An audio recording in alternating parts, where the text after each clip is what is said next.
एक पेड़ पर एक टुनटुनी चिड़िया रहा करती थी और उसी पेड़ के सामने ही एक दूसरे पेड़ पर कालू कौवा का घोंसला भी था।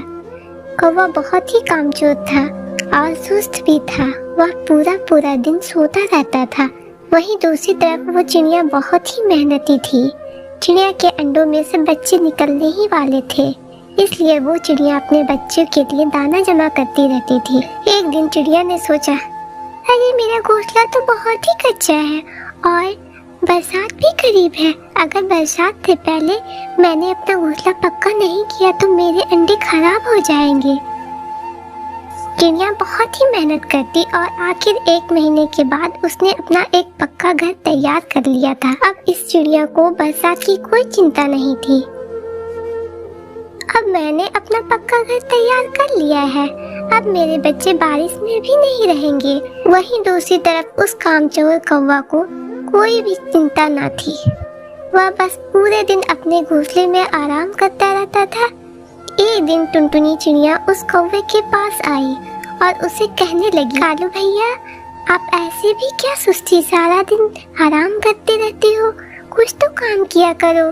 बरसात का मौसम करीब है, मैंने अपना घोंसला पक्का कर लिया है, तुम भी अपना घोंसला पक्का कर लो, वरना कहाँ जाओगे? चिड़िया बहन, तुम अपना घोंसला पक्का कर लिया है तो मुझे मत सिखाओ। जब बारिश होगी तब मैं देख लूंगा। तुम यहाँ से जाओ, मेरा सुकून मत खराब करो। कौवे की यह बात सुनकर चिड़िया उदास हो जाती है।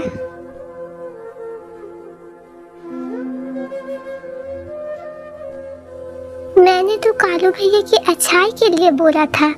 कालू भैया तो मुझ पर गुस्सा हो रहे। दिन बीत गए। चिड़िया के घर 2 खूबसूरत से बच्चे हुए। चिड़िया बहुत खुश थी। अब बारिश होने ही वाली थी। अब बारिश होने ही वाली है, मेरे बच्चे भी हो गए हैं, अब मुझे किसी चीज की चिंता नहीं। एक दिन बहुत तेज हवा चलने लगी और खूब तेज बारिश शुरू हो गई।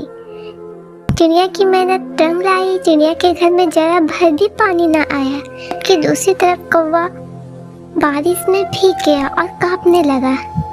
मेरा घोंसला पूरा पानी से भर गया है, अब मैं क्या करूं? मुझे तो सर्दी भी लग रही है और मैं कहाँ जाऊं? एक काम करता हूँ, टूनी बहन का घर चला जाता हूँ। कौवा चिड़िया की तरफ चला जाता है और चिड़िया का दरवाजा बजने लगता है। कौन है? अरे चिड़िया बहन, मैं तुम्हारा कालू भैया हूँ, दरवाजा खोलो, मेरा घोंसला पूरा पानी से भर गया है और मुझे बहुत सर्दी भी लग रही है, तुम मुझे अपने घर में रख लो। कौवा भैया, जब तक बारिश नहीं रुकती आप मेरे घर में रह सकते हो। जब बारिश रुक जाएगी तो हम आपका घोंसला दोबारा से बना लेंगे।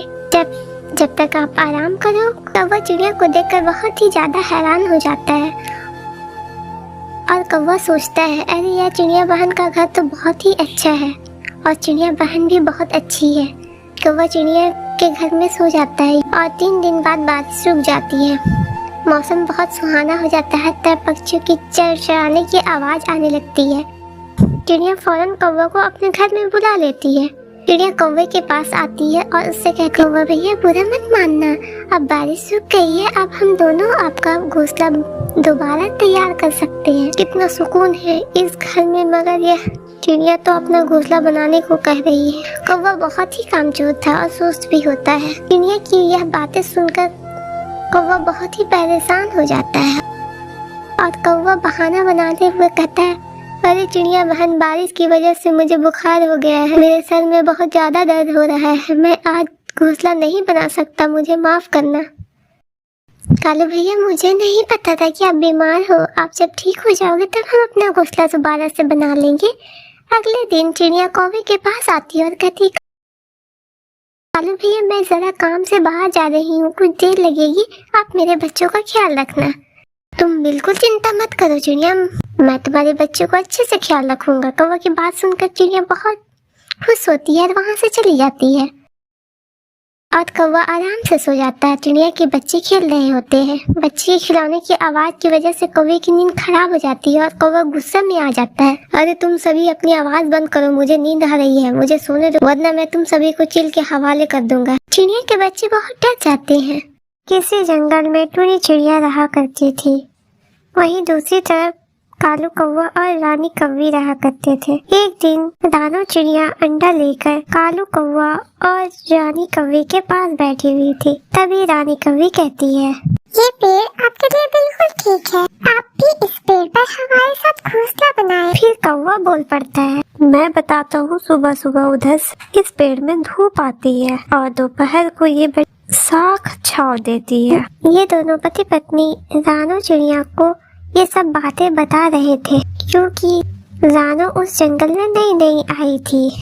लेकिन रानी कौवे की ख्वाहिश ये थी कि रानो चिड़िया उसी के पास घोंसला बनाए जिस पर वो रहते थे। तभी रानो चिड़िया बोलती है, मेरे पास मेरा अंडा भी है, मुझे ये पेड़ पसंद नहीं है और मैं किसी पेड़ पर चली जाऊंगी। रानो वहाँ से चली जाती है। फिर रानी कौवी कहती है, अगर ऐसा हुआ तो टुन चिड़िया का रानो चिड़िया से दोस्ती हो जाएगी। कालू कौवा, देखो ये रानो चिड़िया तो टूनी चिड़िया की तरफ जा रही है। रानो चिड़िया अंडा लिए टूनी चिड़िया के पास जा रही होती है और इधर टूनी चिड़िया अपने ही घोंसले में बैठी हुई थी, क्योंकि टोनी ने भी एक अंडा दिया हुआ था। टोनी, मैं किसी घोंसले की तलाश में हूँ, क्या ये घोंसला में मैं रह सकती हूँ? हाँ रानो बहन, ये घोंसला मेरा ही है और काफी समय से खाली है। यदि आप चाहे तो इस घोंसले में रह सकती है। फिर रानो वो अंडा अपने घोंसले में रख देती है और कहती है, टोनी, हम दोनों बहनों की तरह ही रहेंगे, तुम्हारा भी एक अंडा है और मेरा भी है। मुझे ये पेड़ बहुत पसंद आया टोनी, और मेरा भी। तुम कभी भोजन ले आया करना और मैं कभी भोजन ले आया करूंगी। मुझे आपके साथ रहकर बहुत अच्छा लगेगा, मैं आपकी हर तरह से सहायता करूंगी। फिर टोनी चिड़िया और रानो चिड़िया एक ही पेड़ पर अपने अपने घोंसले में रहने लगती है। एक दिन टोनी और रानो चिड़िया एक साथ भोजन लाने जा रही थी। टोनी चिड़िया रानो चिड़िया को एक नदी के किनारे धान के खेत पर ले जाती है। यहाँ से हम चावल लेंगे और यहाँ फलदार पेड़ भी है। इतने में वहाँ रानी कौवी आ जाती है। रुको रुको चिड़िया, तुम अच्छे से जानती हो ये चावल के पौधे मेरे हैं। रानी कौवी, ये जंगल के पेड़, ये नदियाँ तो जंगल के सभी पक्षियों का है ना। रानो चिड़िया सब खामोशी से सुन रही थी।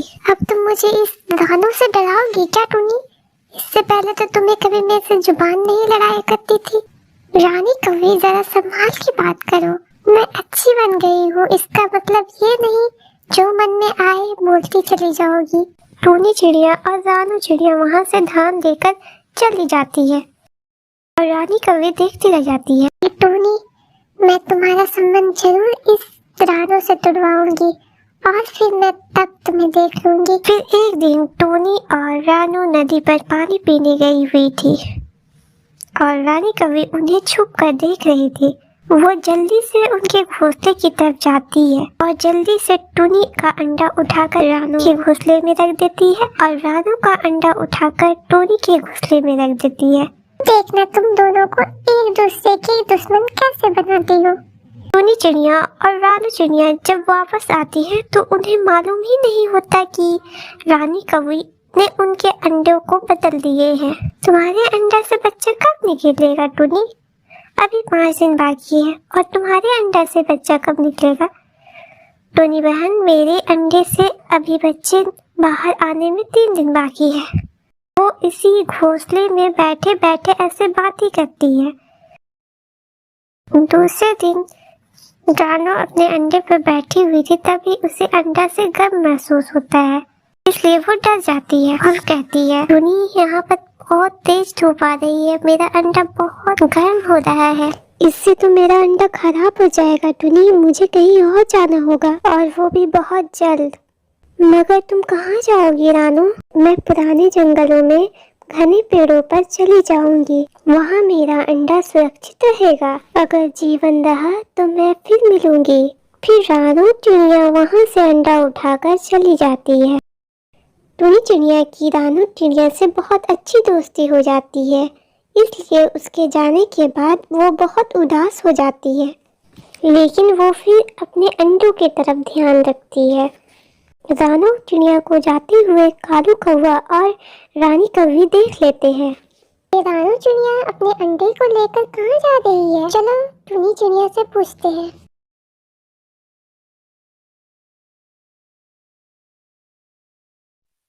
फिर रानी कौवी टूनी चिड़िया से पूछती है, अरे तुम्हारी सहेली कहाँ गई टूनी?